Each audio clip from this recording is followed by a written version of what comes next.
Are you looking for a space where you will learn to improve your mental strength, emotional health, and heal your insecurities from the inside out? Take the first step to living a more meaningful life with the Better Me with Body by Bree podcast. I'm your host, Bree. I'm a certified personal trainer, entrepreneur, and mother of 3. I've helped empower thousands of women to take action through fitness, nutrition, meditation, personal development, and aligning thoughts with action. This podcast is for those who are ready to feel inspired and motivated to live a more purposeful life. Let's grow together. Did you know that peeing your pants when you run or jump after you have kids is not normal?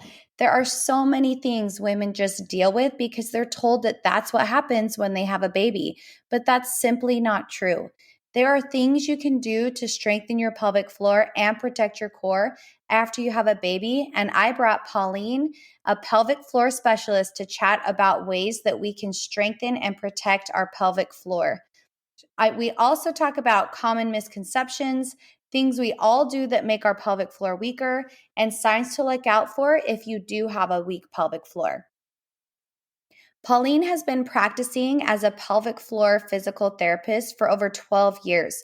She specializes in simplifying incontinence, pain with sex, core and pelvic floor strengthening, and other pregnancy and postpartum related issues, as well as exercising programming that target and focus on the female pelvis and its relationship to the rest of the body. She has a clinic in Utah County, Beyond the V Physical Therapy, online pelvic floor workout program, and No Kegels University. She also has a YouTube channel devoted to discussing all things related to pain with sex.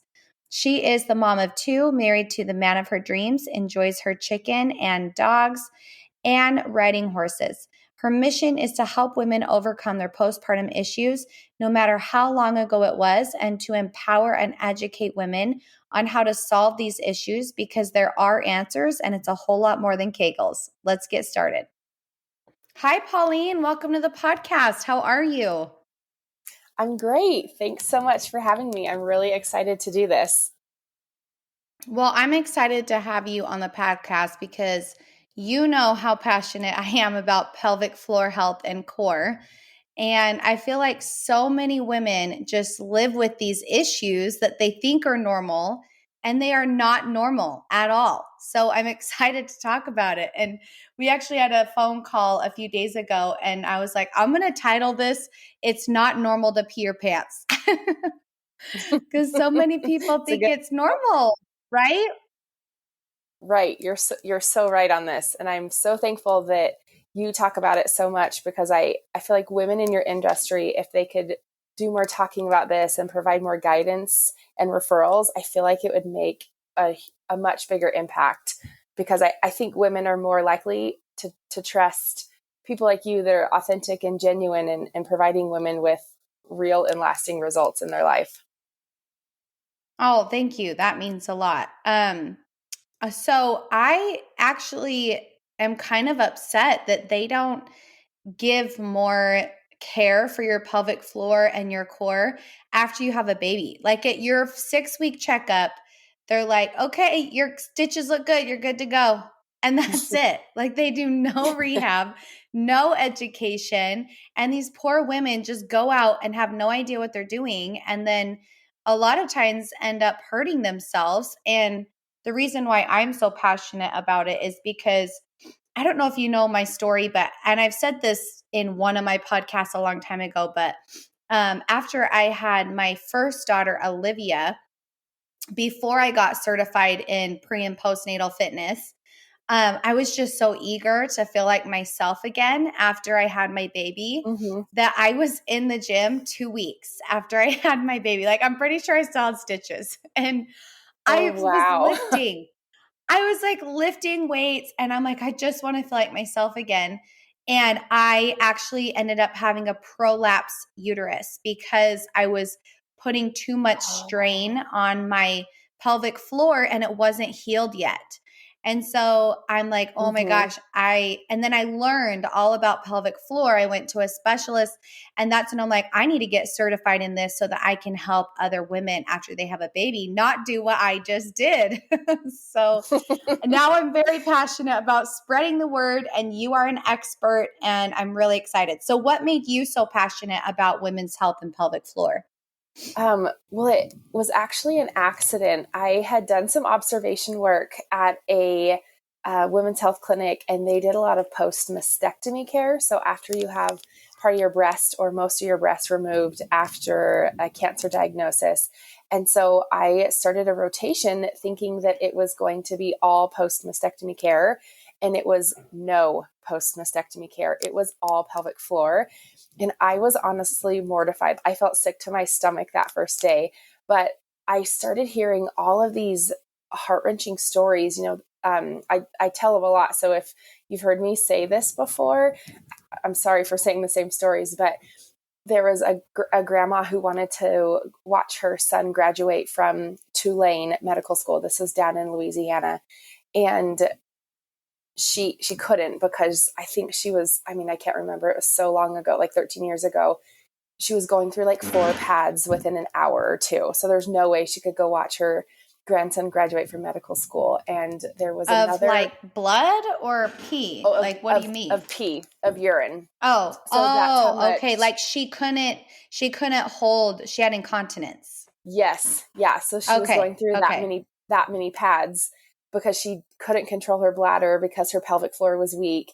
And it really hurt my feelings because I knew there was answers. I didn't know, really the full extent how to help her at that time because I was still a student, but it really hurt me because my grandma could go wherever she wanted. And I thought she should be Mm-hmm. able to go wherever she wanted.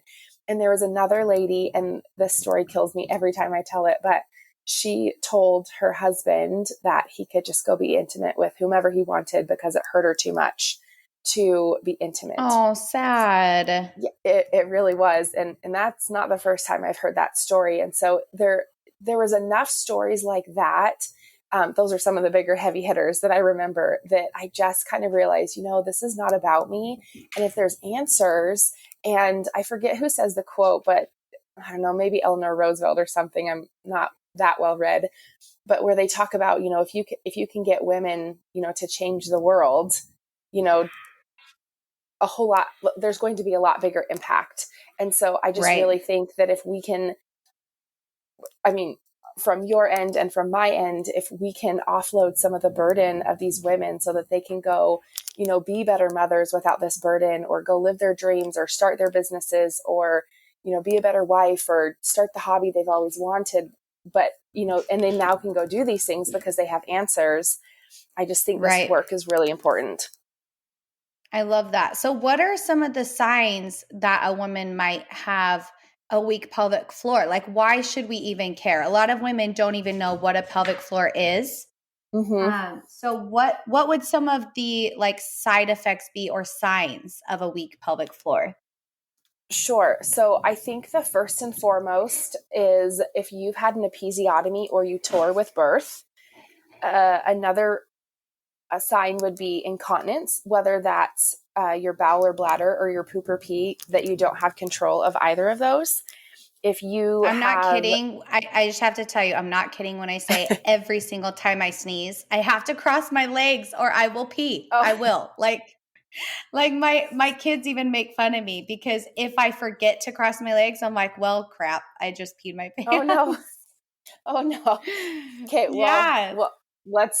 we can fix this. We can totally fix this. Yes. Yes. So I have to work on that even too. And I thought I was good. But when I was talking to you and you're like, no, that's not normal to pee your pants when you sneeze. I'm like, okay, well, it can get stronger then. So, okay. So keep going. So urgency. So if you have a really strong urge to get to the bathroom and you can't get there on time, meaning you leak on the way there, or you really feel like you don't have a say over at what point you're using the restroom, that would be a sign of a weak pelvic floor. Having pain with intercourse, and that's a deeper topic. I'll just kind of say that. Any pelvic pain that you have, whether that's pain with your menstrual cycle or with ovulation. Abdominal pain is another one where the pelvic floor can play a role. Hip pain or back pain can be an indicator of a weak pelvic floor, and even constipation. Okay, so there's a lot. So Yes. what are some things that cause a weak pelvic floor? So that's Like, let's say that you have some of those things. Is sure. childbirth is one of them.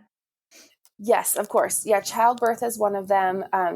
When we have babies vaginally and we tear or have an episiotomy, when we have scar tissue that gets laid down, while scar tissue is a really wonderful thing because it lets that wound heal and it doesn't allow us to have that gaping wound anymore, that scar tissue can act a lot like super glue in the sense that it can inhibit those muscles from either contracting or relaxing or lengthening.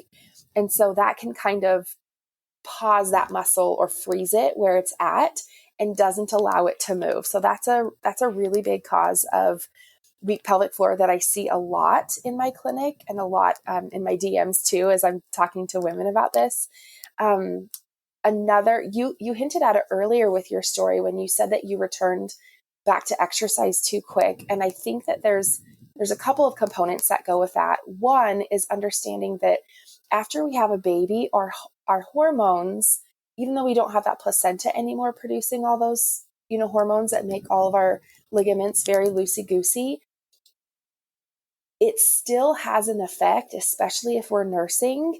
And so I tell my patients pretty conservatively, I wouldn't get into too much impact until about 2 to 3 months after you get done nursing, which this is not my passive aggressive way of, giving up nursing. I often joke in my clinic, you nurse that baby till they're 18 years old. I'll support you however I can. But Yeah.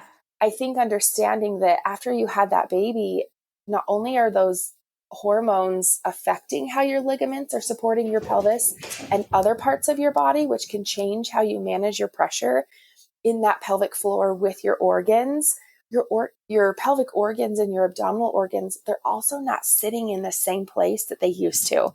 So I don't know if you've ever seen those, if you've been hit with those Facebook ads. I think Baby Center does them, where you can watch, it's like a cartoon, a side view. You can watch that baby develop and you can kind of see those, it's like they like speed it up and you can see the organs And it's just like kind of shifting your organs. Yes. Yeah. So, I mean, your organs aren't sitting very well. And then you have the ligaments that aren't doing their job to help hold those organs in place. And then those ligaments aren't helping that pelvis, the bony structure, your bones to stay in place. It's not helping that pelvic floor either. And that's just talking about your abdomen and your pelvis. It's not talking about what's happening, other joints as well. So I even think, like your lower back, your knees, like everything. I'm like, act as if it's like a overused rubber band that like can't snap all the way yeah, back. Like you can yeah. pull muscles so easily. But I never thought like, oh, your pelvic floor, you can pull like in your, even in your pelvic floor, I'm thinking of more your Mm-hmm. joints. So that's super interesting. I love Yeah, that. there's a lot to happen. And even on the flip side, I've had patients where, I've kind of put them through rigorous testing because they want to get back to working out so much, very similar to you. And for some of them, their bodies held up pretty good through the testing, but your hormones can fluctuate from day to day. So I think it's kind of tough to juggle. But I think there's a lot of safeguards that you can put into play as you're returning to exercise in your postpartum period. Definitely. So, what are some things that we do that maybe are like common mistakes that could be making the pelvic floor weaker? Sure. So I hinted at this a little bit earlier when I said that you weren't managing your pressure very well. So I'll quickly explain this. I don't want this to feel like a big old long lecture that, we're back in college or anything. But when they'll reference it as intra-abdominal pressure, but really if you can think about, your abdomen, it's almost like a big balloon. And as we inhale and exhale our belly like a balloon, it's expanding, it's deflating, and there's always pressure happening in there. And as our body changes, as we become more pregnant, which is a lovely thing because that means baby's growing and developing. As we do that, the way we manage our pressure, we kind of start to hold our breath. And what this really hit home for me when I was pregnant with my second, every time I would bend over, I would go up a stair or off a curb, I would grunt. And my little girl, who was always with me, because this was during COVID, she started doing that. I mean, she's not even 2 and like grunting every time. And it really took me aback that, man, I even know better, but my body is trying to help me, right, to survive this pregnancy, to hold my breath and help me. And I'm using air quotes, like to accidentally cheat, to help me manage my muscles, to help provide this quote unquote stability, but really it was interfering because I wasn't managing my pressure well. So what I mean by that is I would hold my breath. And as I did that, more pressure built up inside. And so it is almost like creating this false sense of stability from the inside out, rather than my muscles doing their job and creating that stability from the outside in, as those muscles should have been contracting. But they had a harder time, right? Because I was pregnant. So that's kind of what I mean. I hope this makes sense in terms of managing your pressure. It really comes down to your breath. Like I'll see people reference this. Oh, you need to work on your breath. And I think a lot of people just ignore it because it seems too easy. But truly, if you can manage your breath and make sure that you're breathing well through exercises and doing laundry and going up and down stairs and picking up your kids and something as simple as bending over and shaving your legs while you're pregnant, you can still make a big impact by working on your breath. So you're not creating that increased pressure as you're accidentally holding your breath to create that stability. Hopefully that makes sense. My question is, I do know, like, as being a trainer, if you can learn how to do that breathing, and I almost call it like the zipper, where you're kind of like zipping up your core and your pelvic floor, and you're kind of like not arching your back, you're kind of tucking a little bit. When you're doing certain lifts, you can help take some of that pressure off of your pelvic floor when you're lifting. And so I try to help my clients with that as well. But I tell my clients, you tell me what you tell your clients, but I tell them not to run while they are in their third trimester, because it's too heavy for their pelvic floor and that constant pounding. What do you advise your clients? Like, do you think it's okay to run, or how do you feel? That's a really good and a loaded question, but I think generally speaking, I typically ask, like, I'll go back and say, okay, well, what's your reason for wanting to run? Is it to stay in shape and like to feel fit? You can accomplish that by lots of other things. So I think, yes, I think sometimes lower impact cardio. Yeah. And I think it's a good question to ask, can you run in the third trimester? But I never like to say that there's a good exercise or a bad exercise. It's just your reasoning behind it. So I've had patients that are like, well, I want to get back to working out so I can lose weight. Okay, well, I think you can accomplish that by, not going to, I'm going to pick on CrossFit for a second. Not that I dislike it greatly, but I've had patients that are back at CrossFit at 4 weeks and it's too much. And so kind of going over, and I know this is one of the things that I do love about you, is that you incorporate so much mindset into what you're teaching and educating your clients about, but kind of really understanding their reason why. So a lot of times when I pull that out of them, it's not really because they love running. They're pretty miserable while they're doing it. And that in itself answers the question, if you're not enjoying it, but you're doing it for a totally different reason, that's the cool thing. And I'm sure you can attest to this as well, that you can change one exercise 500 different ways times 300 different ways to make it fit that, client a little bit better, to help them achieve their goals, or maybe you have knee pain or what have you. And so I think, to go back and answer that question, I'm kind of not answering that question, but just just to kind of figure out why. But generally, I would say no, I don't really encourage them to run, because a lot of them, I think a lot of women get so sick their first trimester. That's 3 months ish of them not being very active. And then to jump right back into working out with a body that is not the same as what they left off working out at, right? Because of all the changes that are still occurring. I think it just makes it really tricky. And that's where I go back to asking them that question. Well, what's the real reason you're wanting to do it? And then, and maybe sometimes running is what they want to do, but a lot of times there's other avenues of exercise and fitness that they can pursue without doing the one thing that they were doing.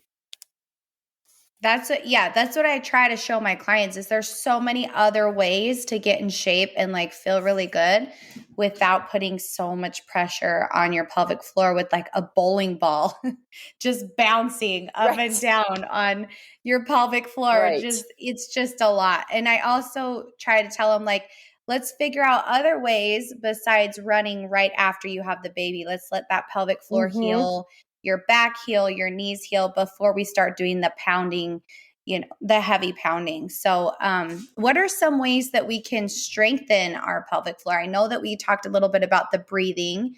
What else do you have? So one of the methods that I use, and I use it when I start teaching my patients the principles of how I like to strengthen the pelvic floor. And I'll be honest, it's kind of different. And I think probably some of your listeners' brains might be like, what? We're not talking about Kegels? The reason I don't necessarily love Kegels, and I don't think that they're enough, is one, for example, if you started giving out advice that, hey ladies, all you need to do is just lay there, squeeze all your muscles and then relax, and squeeze all your muscles and relax. That's all you need to do to, have strong muscles and to have a great physique and to lose weight. I am quite certain that your following would be like, I don't know what happened to you. This is terrible advice.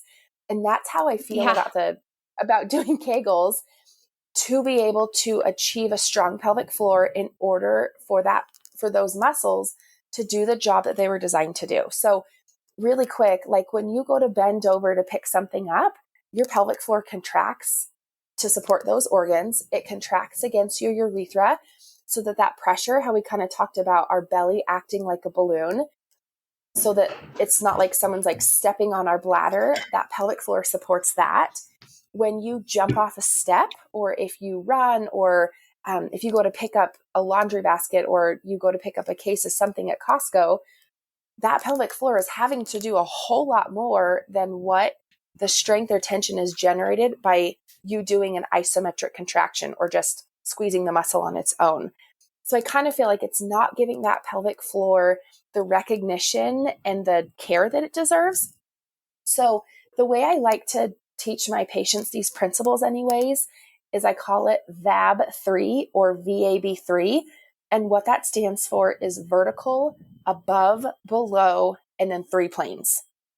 So vertical meaning that if we're strengthening the pelvic floor, we're doing vertical motion. So whether that's squats or squat jumps, anytime we land a jump, our pelvic floor contracts against that urethra to support our organs and to squeeze against that urethra so we're not leaking.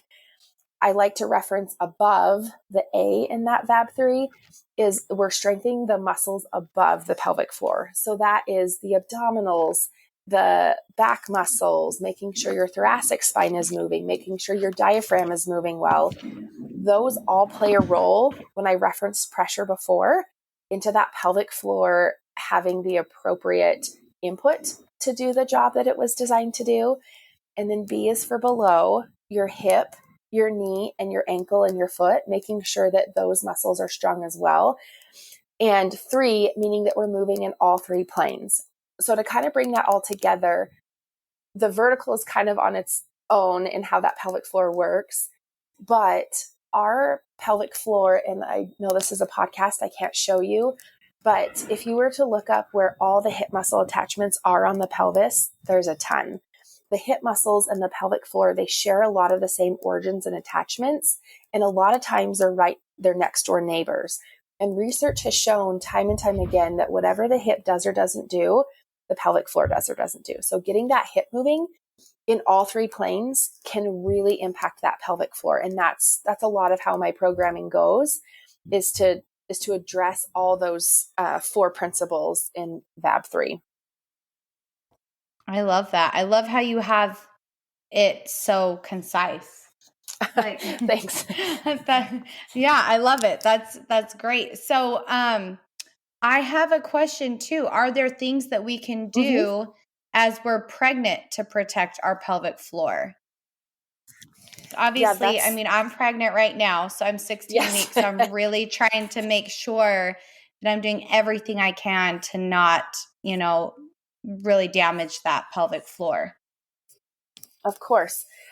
So there's a couple things. The first thing I would say is get really good at breathing, and breathing in a way that your belly expands. I'm going to go back to that balloon reference again. So as you inhale, that belly should blow up like a balloon. So the front should move, the sides should move. And while your back isn't going to move, you should feel some pressure back there. And I'll warn you, it'll get harder as you and the baby grow. But if you get well practiced with it early on, and that's not to say that, if you're listening to this and you're 36 weeks pregnant, you can still make a big difference. So the pelvic floor should descend or drop when we inhale. And so that will kind of keep your body honest, in the sense of like, you're not going to be holding your breath and tightening your pelvic floor with everything. The second thing that I would say to do, and I didn't tag this phrase, a PT by the name of Julie Wiebe did. She calls it blow before you go. And she presents a lot on how the pelvic floor and core work, and how a lot of us, and this is how I learned it coming out of PT school, and I always kind of struggled with it, that they would say, okay, like squeeze your pelvic floor and your core and then do blank activity. But if you look at a lot of the research that's coming out, it's showing that sometimes our pelvic floor actually might be the third to contract in a certain activity. And sometimes our abdominal muscles might be first or third or fifth, and sometimes not even functioning with that pelvic floor. So this is some newer stuff. And I have a lot of patients that sometimes struggle with this because it's not how they've been taught to do it. And so by utilizing this blow before you go technique, just to kind of, that was the background on it, but using the blow before you go in neurological PT, I haven't done this for a very, very long time, but they use this technique. It's called a quick stretch on these patients that have had traumatic brain injuries and spinal cord injuries. And it allows those muscles, essentially what's happening is, as you stretch the fibers of the muscles, it allows them to activate and respond like they used to, like they were designed to. So when we blow before you go, so what I mean by that is, like, if you went to bend over to pick up the laundry basket, if you're standing there, I would blow and then bend over and pick up the laundry basket. By you blowing like that, one, it's helping you manage that pressure, like I have referenced before, but it also is giving your pelvic floor and your belly that quick stretch of those muscle fibers so they can better respond like they're supposed to. So that's one. Interesting. It's newer, and I think it is harder for some people to digest. But what I always say is, we'll go home and try it. Like, try picking up that laundry basket like the way you used to, and then try doing it with the blow before you go. So you'll blow first, then bend over and pick it up. And so just whenever, like, before you go, where, like, what exercise or what movements? Anything that would be taxing. So, like, I referenced the laundry basket just because, I try to cram as much stuff into that laundry basket so I'm not having to take so many trips up and down the stairs. But like, if you bent over to get something at Costco, if you decided that you felt really good and you wanted to do some heavy lifting and you're like, man, I don't know if I'm quite ready to do this, you can do that blow right before each rep, or right before every third or fourth rep. Not that you'll have to do it the entire time, but it just helps keep your body honest. So really, any activity that you might question yourself if you should do it or not, but also you can utilize it as a way to keep yourself honest, especially if you aren't necessarily sure, should I be doing this? Am I doing this the right way? Or the last time I did this activity, I didn't feel strong. I didn't feel like I was capable of doing it well. Mm-hmm. Okay. So awesome. The go part is just the activity. It just rhymes. that's Yeah. where I'm like, where are we going? What are we doing here? the activity. Yeah. Blow before you Okay. start. Got it. Is probably Got a better it. way to say Got it. it. No, it's good. It's good. For some reason in my mind, I was thinking like go to the bathroom, because you think Oh, like before you go. But no, I like that analogy. And I like that it's something simple that we can incorporate every day, and that we can do while we're already doing simple things around the house that we're already doing. That's something we can just add to it. So I love that. Thank you. Okay, so last question. What is one message you'd like to leave with our audience?